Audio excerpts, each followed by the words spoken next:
Muy bien, hermanos y amigos, vamos a tomar ahora, entrar a la... Seguimos en la unidad 2 con Movisión Hebrea, pero vamos a entrar al tema del concilio divino, que bueno, puede parecerles un poco extraño el término, ya que pues en nuestra congregación no manejamos mucho ese concepto. Sin embargo, vamos a ver cómo concibían los hebreos la cuestión de los seres divinos. Ya vimos en la clase pasada lo que contendían ellos de lo que había en el cielo, lo que había en la tierra, lo que había debajo de la tierra. Ahora vamos a ver los seres que habitan en esos lugares. Bueno, ¿qué es el concilio divino? Eh, en la fe de los hebreos existía una idea o la idea de una asamblea divina. El trono del Señor estaba rodeado de seres espirituales con quienes compartía decisiones. Es decir, no es la idea de un Dios solitario, ni tampoco de un Dios que sean dos o tres, sino la idea de muchos dioses. Y es que para los antiguos, los seres celestiales, pues se le llamaba también dioses. Ahí vamos a ver el concepto de los Elohim en este sentido. Miren, el Salmo 82, verso 1 dice, Elohim se levanta en medio de la reunión de los Elohim y en medio de los dioses juzga. Bueno, subrayo aquí este salmo porque dice que Dios, en la versión Reina Valera, Dios se levanta en medio de la reunión de los dioses. Bueno, ahí está implícita una idea de que hay varios dioses y se utiliza la misma palabra Elohim que ya vimos. Recuerden que Génesis 1.1 dice Bereshit bara Elohim, es decir, en el principio creó Dios. Sin embargo, Elohim también son los seres celestiales en medio de los cuales el Señor pues tiene una especie de concilio, de asamblea donde se hacen los juicios divinos y donde se dictan lo que haya que hacer. Entonces los numerosos seres celestiales están presentes al llamado del Señor para compartir con ellos decisiones. Y bueno, esto incluso lo vemos en el libro de Job cuando el Señor está reuniendo esa asamblea y también llega otro personaje ahí para tomar decisiones acerca de Job. Pero bueno, ahí vemos el concepto también claro de una asamblea. También vemos que en la literatura del Segundo Templo, ¿cuál es la literatura del Segundo Templo? Como hemos dicho, ¿verdad? Después de la cautividad de Babilonia, del reino de Judá. Recuerden que en el tiempo de Esdras y Nehemías se regresa a construir el segundo templo. No regresan todos, pero ahí se desarrolla otra teología y otra forma de escritura, porque ahí aprenden a escribir la grafía aramea, que era el idioma del imperio babilónico, y ahí se forma otra teología. Pero en esa teología, en esa literatura del segundo templo, se habla de una multitud de seres celestiales que son convocados por Elohim. Miren, en esa literatura está el libro de Enoch, capítulo 61, verso 10. Dice, Él convocará a todas las huestes de los cielos, a todos los santos, a las huestes de Dios, a los querubines, a los serafines, a los ofanines, a todos los ángeles de poder, a todos los ángeles de los principados, y al elegido y a todos los poderes sobre la tierra y sobre el agua. Entonces aquí habla claramente de una convocatoria a todos esos seres celestiales conocidos como Elohim también, ¿verdad? Como dioses. Todos ellos eran considerados dioses, Elohim o dioses menores que sirven a Elohim. El Elohim principal que ya los hebreos lo interpretan como el Señor, ¿no? Yahvé, el tetragramaton, lo van identificando. Ya más tarde vamos a ver la evolución de los nombres de Dios para entender un poquito más el concepto de por qué le asignaron diferentes dioses a la divinidad. Bueno, ¿quién preside la asamblea? Eh, pues es Elohim, ¿no? Elohim, que como ya vimos esta palabra que está en Génesis 1, esta es la letra Aleph, este es el Segol con Shva, es una E acentuada, y luego es la Lamed con el puntito arriba que es O, y es Elo, y luego está la Hey, con el puntito abajo que es la I, la Yud y la Mem Sofit. Entonces aquí dice Elohim, o Elohim si lo quieren leer como es como español es hombre, pues bueno, ya tendrían que decir Elohim, Elohim, pero como tenemos mucho la influencia anglosajona, aquí estamos muy cerca de los gringos y muy lejos de Dios, dijo uno, un centroamericano, pues lo pronunciamos Elohim. Se traduce como Dios. Este es un superlativo de Él. En realidad, miren, en la gramática hebrea, la terminación Yod Mem es plural. Es para hablar de un plural, ¿no? Es decir, si decimos mm, Ben, que es hijo, entonces Benim, que son hijos. Es la terción, es plural. Sin embargo, aquí es un superlativo, es decir, es para decir eh, eh, como algo que es Dios, pero por encima de los demás, ¿no?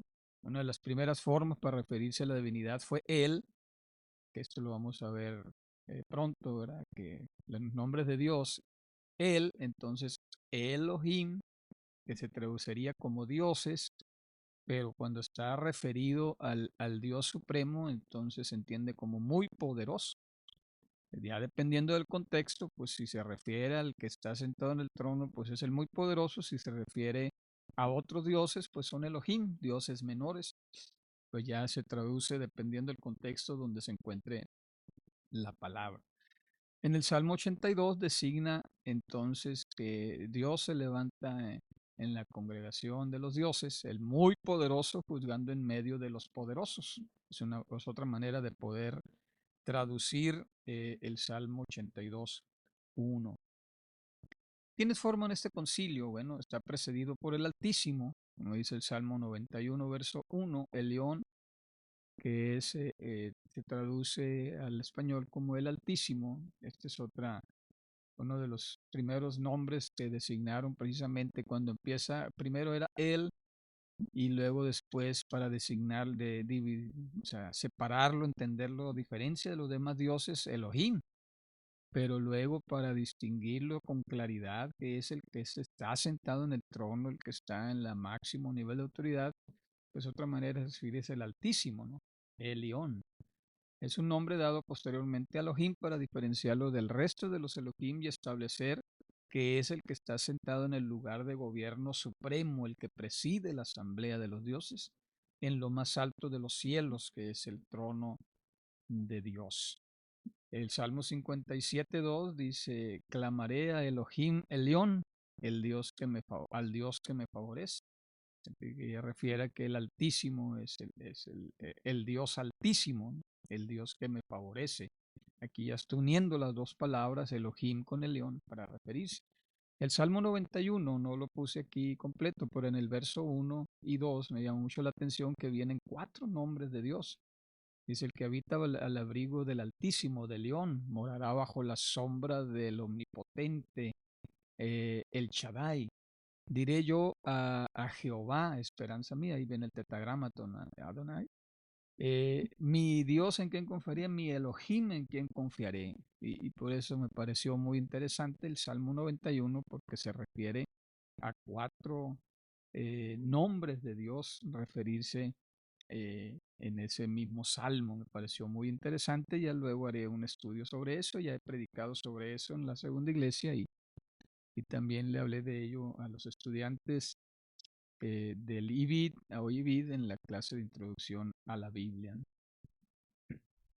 Y bueno, ¿quiénes eran los otros seres que están en el concilio divino? Los Sopanim, o si quieren pronunciarlo, Ofanim, también lo traducen algunos. ¿Verdad? Bueno, en Ezequiel 1:16 dice, el aspecto de los Sofanim era como de un brillo de crisólito. Las 4 tenían la misma apariencia. Habla de 4 ofanines. Y su hechura era era como si una rueda estuviera encajada en la otra. Es un diseño muy, muy extraño, pero bueno, recordemos son seres celestiales, ¿no? para poder rodar en las cuatro direcciones sin tener que girar cuando rodaban. Sus circunferencias eran de gran altura e infundían pavor, pues las cuatro tenían sus circunferencias llenas de ojos alrededor. Y bueno, se dice en la literatura eh, de la literatura pues de los judíos, ¿no?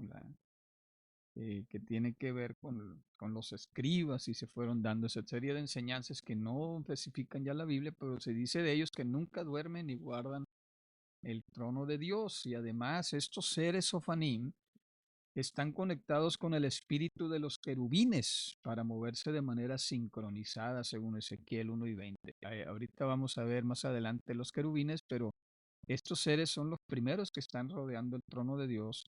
Y de los Sofanim viene también la idea de que forman el Merkabah, que ese Merkabah está muy tipificado en las civilizaciones antiguas, que es el carruaje de los dioses. En este caso sería el carruaje de Elión, ¿no? Del Altísimo, que esos Sofanim sostienen el trono de Dios y se mueven de manera sincronizada con los querubines, que son otros seres que vamos a ver enseguida.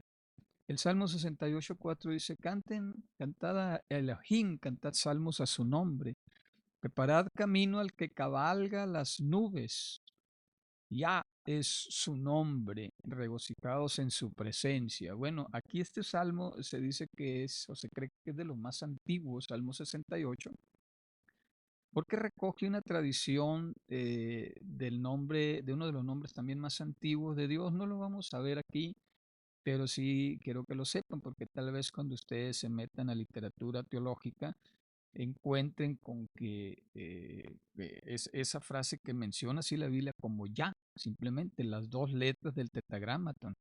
Está la Yud y la Hei, pero no aparecen la Bab y la Hei, o sea, está a la mitad del nombre de Dios, ya. Incluso se cree, ¿verdad? Algunos postulados, que también les puedo pasar la literatura, de que la pronunciación más antigua del tetragramatón se podría haber sido como Yahoo, Yahoo, o simplemente ya, Yahoo. Pero bueno, no es el tema, simplemente que estamos hablando de los Opaninen, pero aquí habla de lo que quiero recabar, o retomar de esto es que el que cabalga las nubes. Entonces la idea de los dioses cabalgando sobre las nubes es una idea muy antigua, está en las civilizaciones sumerias, está en muchas otras civilizaciones contemporáneas a los hebreos, y precisamente esa, donde cabalga, pues es un carruaje, ¿no? El Salmo 68:33 dice, el que cabalga sobre los cielos de los cielos, que son desde la antigüedad, mirad, él emite su voz, su poderosa voz. Entonces, ese carruaje de los dioses, la idea del Merkabah era común, ¿verdad? Y esa misma idea es expresada en los salmos, como lo acabamos de mencionar. Aquí tenemos una ilustración en la parte inferior derecha de precisamente una ilustración muy antigua del Señor que está cabalgando sobre un ofanim, que es una especie de carruaje, ¿no? Y aquí es el ofanim, que incluso lo ponen, que está muy pegado a un querubín que tiene las alas extendidas. Entonces, esta es una ilustración del Señor, a como lo concebían los antiguos hebreos, ¿no? El Merkabah de Elohim, sostenido por los Sofanim, según la ilustración de la Biblia del oso casera de reina, es la que muestro aquí a la izquierda. La Biblia del oso es la primera versión de la Biblia al español.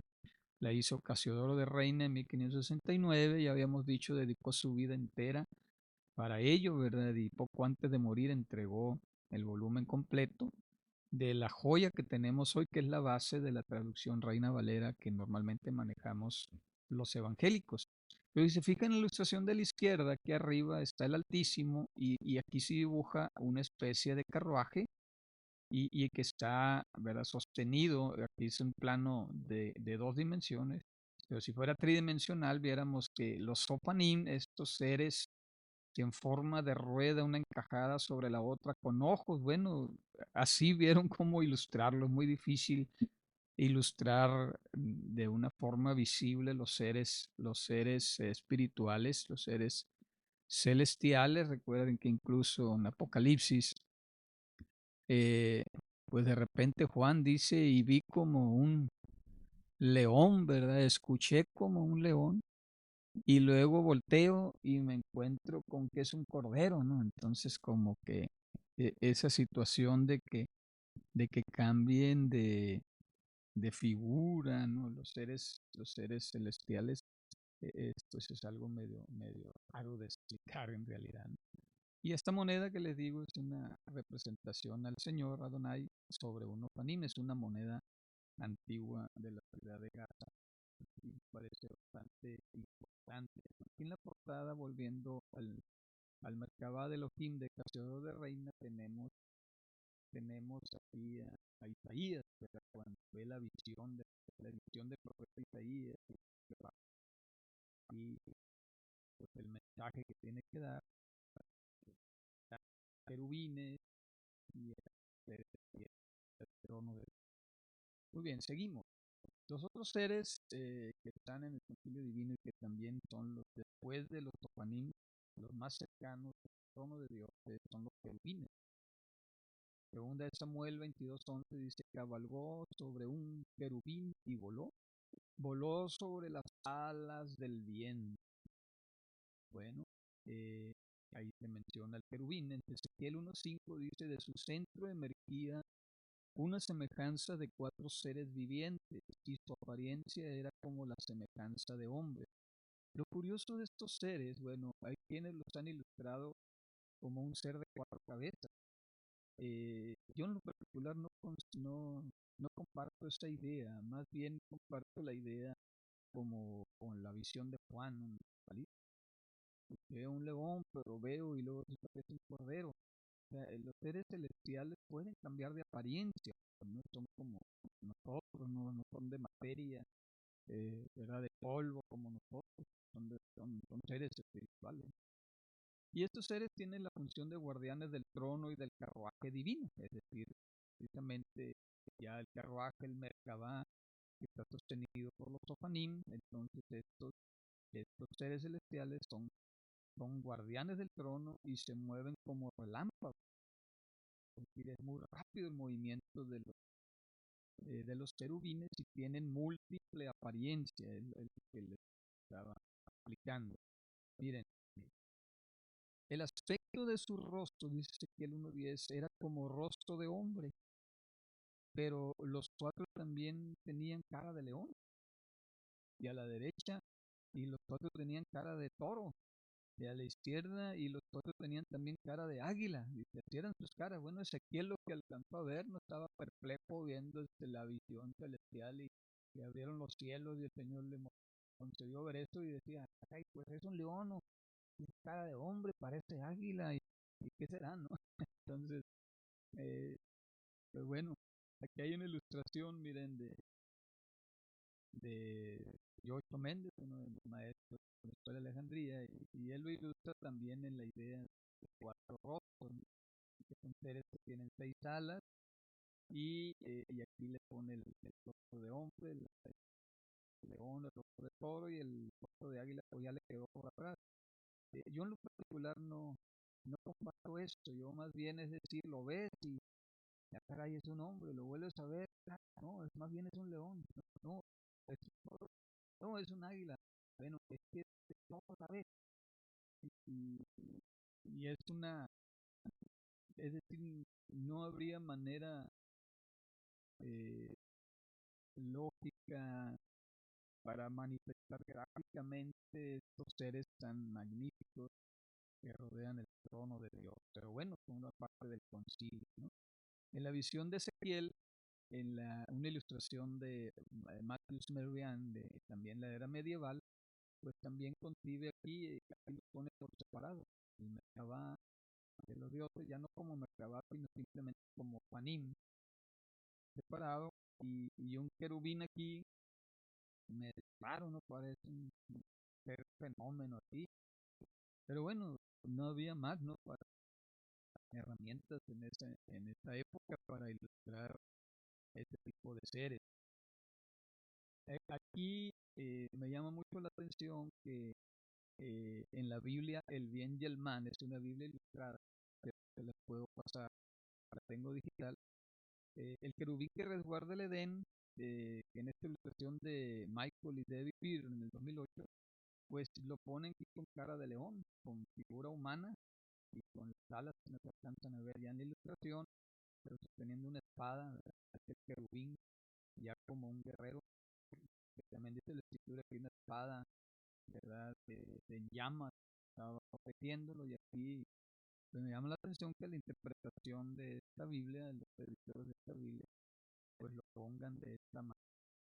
Pero bueno, es otra forma de intentar eh, perseguir estos seres magníficos. Aquí, miren, quiero compartirles algo muy interesante. Los querubines no solamente son parte de eh, del concilio divino hebreo, existían también en otras culturas. Aquí tenemos en la cultura eh, de los asirios, de antiguos babilonios, un Lamazú del templo de Sargón II. Esto se encuentra en la actual Irak, data del año 705 a.C. Y era la forma en que los asirios concebían a los seres celestiales querubines. Miren, aquí es un poco diferente, pero igual tienen múltiples alas, pero obviamente en un dibujo pues no tridimensional como tal, pues no alcanzar las tres alas aquí, una pequeña aquí y otra acá, y pues, seguramente pensando que del otro lado tenía tres, pero aquí en forma de toro y con rostro de hombre. Está muy interesante esta ilustración también antigua de los asirios, de los templos asirios. Y recordemos que en el arca del pacto estaban dos querubines resguardando con sus alas desplegadas el crucifijo, el arca donde estaba la copia del libro de los 10 mandamientos, la vara de Moisés y una porción del maná. Aquí tenemos una ilustración de lo que pudo haber sido el templo de Salomón, en su lugar santo, ¿verdad? Las dimensiones, como la menciona la escritura, y un cuadrado perfecto, recubierto de oro, que era el lugar santísimo, el lugar donde solamente entraba el Señor. Una vez al año, esto ya se ha enseñado mucho, pero había dos figuras de querubines resguardando el arca. Entonces, normalmente pensamos que son estas figuritas aquí que están sobre el arca, que pudo haber sido así, ¿no? Pero un querubín es mucho más grande, ¿no? Aquí se ilustra, fíjense, el tamaño del hombre y el tamaño de un querubín, ¿no? De 3 4 metros y con las alas desplegadas. Un ser impresionante, eh, un ser celestial que resguarda el trono de Dios y recordemos que pues, el lugar santísimo intentaba hacer una réplica de la presencia de Dios, el trono de Dios, y era el lugar precisamente donde descendía a la de, en lo más cercano a su trono ahí en el cielo. Y bueno, pues esta es la ilustración. Otros seres celestiales son los serafines. Esto se menciona en Isaías 61:3. El año de la muerte del rey Usías vio a Adonai sentado sobre un trono alto y sublime. A través del trono de Dios, sus faldones llenaban la casa. Por encima de él había serafines, es decir, fíjense, está el trono de Dios, están los sofanín teniendo el trono de Dios, el carabá, el merkabá, los querubines resguardándolo, pero volando alrededor había serafines y cada uno de ellos tenían también 6 alas, con dos cubrían sus pies, con dos alas se cernían y alternando se clamaban Santo, Santo, Santo, Adonai Sebaot, la tierra está llena de su gloria, Señor de los ejércitos, Adonai Sebaot. ¿Se dan cuenta? No me gusta mucho pronunciar ya Jehová esto después de que entiende todo esto, tan mal la traducción, tan poquita, no falta respeto al Señor. Pero bueno, aquí tenemos una ilustración antigua también en una moneda, no tengo el dato a la mano de dónde la saqué, pero que es un querubín, los querubines, perdón, un serafín, la palabra seraf es serpiente, Entonces, esta es una serpiente con alas.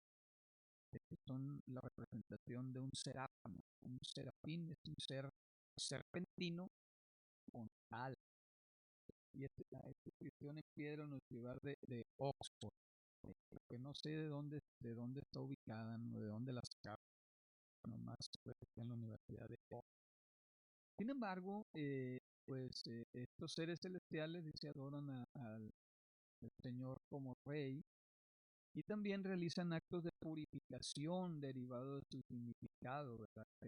Que será es también serpiente, saber es la misma raíz. eh, También cuando ¿verdad? Habla de la serpiente de bronce, ¿verdad? Algo que quema, algo que incinera, ahí habla de este tipo de palabra, ¿no? También purificación. Y dice, voló hacia mí uno de los serafines en la visión de Isaías, teniendo en su mano un carbón encendido, tomado del altar con unas tenazas, y tocando él sobre mi boca, dijo, he aquí que esto tocó tus labios, y es quitada tu culpa, y limpio tu pecado. Isaías 6, 6 al 7. Entonces aquí tenemos que realizan actos de purificación, estos seres, ¿verdad? Como son los primeros emisarios que salen del trono de Dios, los querubines no se despegan del trono, son los guardianes, ¿verdad? Perpetuos y con los panim del trono de Dios, pero estos como que son los mensajeros que vienen y pueden dar mensajes a los hombres, y no solamente a los ángeles. Entonces, por eso dice que realizan actos de purificación. Y aquí en esta ilustración, pues tenemos ya algo más espectacular, una filosofía más seria o más realista de lo que pudo haber sido, ¿no? Un ser realmente espiritual con forma de serpiente que ya muy cercano a los dragones, como han pintado los dragones de alas, ser terrible, espiritual, que está también pues, representado aquí como serpiente. En el Apocalipsis de Abraham, que es uno de los libros eh, ¿verdad? Del segundo templo, dice que menciona al Nahash de Génesis 1 como un serafín, hace la conexión. Aunque Nahash también es serpiente, también será serpiente. En Génesis 1 se habla, bueno, no es Génesis 1, Génesis 3, me parece que se menciona al Nahash como un serafín, al describirlo como un ser serpentino con 6 alas y apariencia humana.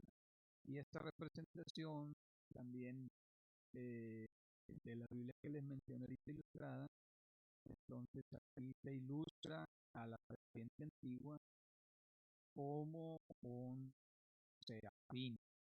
Bueno, esto es lo que creían los hebreos, y que un serafín que enseña a Adán y a Eva.